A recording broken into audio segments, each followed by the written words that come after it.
Welcome back to the channel. Today we are installing a Delta Tub Spout. This spout comes in two parts, the spout itself and the adapter. It's a universal tub spout adapter for 1/2-inch NPT iron pipe, 1/2-inch copper sweat, and slip-on applications. Since we already have a copper pipe coming out of the wall, we are going to use the slip-on method, which is the easiest and most DIY friendly option.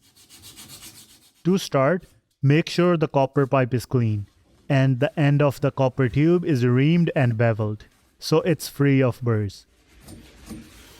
This prevents damage to the O-ring inside the adapter.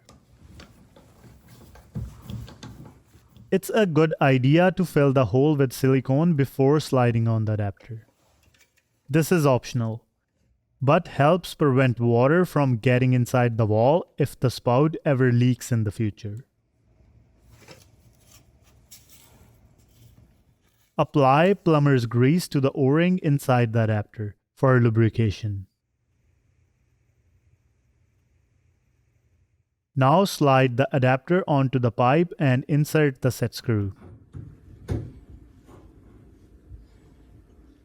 Be very careful not to drop the set screw into the tub drain. If you do, you will have to sweat the adapter onto the pipe, which requires special plumbing tools for soldering. Before tightening the set screw in place, make sure the end of the adapter is between 3/8 to 5/8 of an inch from the finished wall.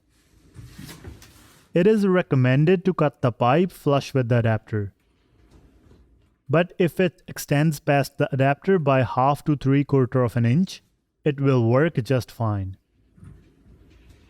Now tighten the set screw to secure the adapter in place. Do not over tight, as the set screw can dent the copper pipe or even create a hole in it. Once the set screw is tight, thread the spout onto the adapter.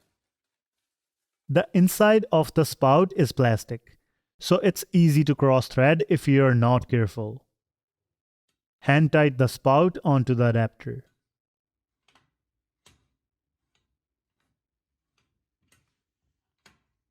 Once it's close to the wall, turn on the water and pull the spout diverter to divert water to the shower.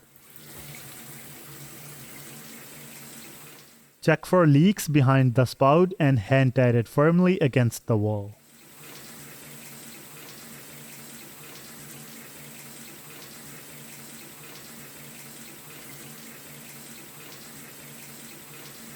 Finally, caulk around the spout, leaving the bottom of the spout bare to the tiles. This way, if it ever leaks in the future, water will come out from the bottom of the spout instead of going inside the wall. That's all for today's video. I have put links to the spout, adapter, and tools used in the video description below. Make sure to like the video and subscribe to our channel. See you next time.